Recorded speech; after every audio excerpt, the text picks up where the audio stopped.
जो अगर आप बात कर रहे हैं एवनफील्ड अपार्टमेंट वाले केस की, तो उसके अंदर तो शवाहिद जो थे वो बड़े कमज़ोर थे और जजमेंट में उन्होंने साफ लिखा है, पॉइंट आउट भी कर दिया। और ये अलग बात है कि चूँकि ये प्रिलिमिनरी हियरिंग थी और सिर्फ सस्पेंशन जजमेंट की हियरिंग थी, इस वजह से उन्होंने उसको ये कहा कि ये टेंटेटिव फाइंडिंग्स हैं, इनको असरअंदाज नहीं होना चाहिए अपील की हियरिंग में।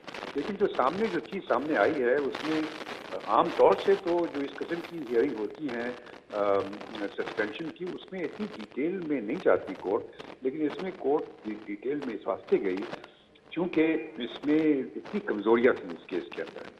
ये असल में सारी बात ये है कि जितना ये केस ये जो इनके खिलाफ बनाया गया, इसमें इतनी जल्दबाजी थी और इतना प्रेशर था कोर्ट्स के ऊपर कि वो डिलीवर करें।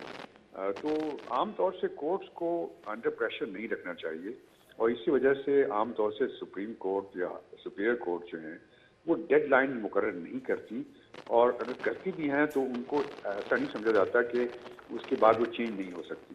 तो आम कई केसेस ऐसे हैं जिसमें कि मुझे मालूम है, मैं जानता हूँ उन केसेस को, जो कि इफ्तिखार चौधरी साहब के ज़माने के, उन्होंने कहा कि 3 महीने में फैसला करना है, वो अभी तक फैसला नहीं हुआ उसका और उसका कोई इम्कानात नजर नहीं आ रहे हैं।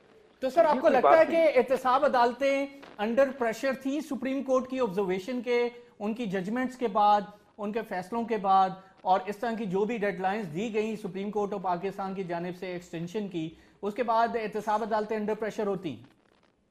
जी जी बिल्कुल। देखिए बात यह है कि कोर्ट्स में, जुडिशरी में, ये हायरार्की ऑफ कोर्ट्स जो होती है बड़ी इंपॉर्टेंट चीज़ होती है। यानी जो सुपीरियर कोर्ट्स होती हैं उनका बहुत असर होता है जूनियर कोर्ट्स के ऊपर, जो इंफीरियर कोर्ट्स के ऊपर। और अगर सुपीरियर कोर्ट की तरफ से कोई ऑर्डर आ जाए तो इंफीरियर कोर्ट जो है तो वैसे ही उसके पांव लड़खड़ाने लगते हैं। तो वो ये तो अक्सर ये आम तौर से होता है। तो यहाँ पर चूंकि एक तो वो इतना उसका परसेप्शन इतना ज़्यादा था पब्लिक में, मीडिया में, हर जगह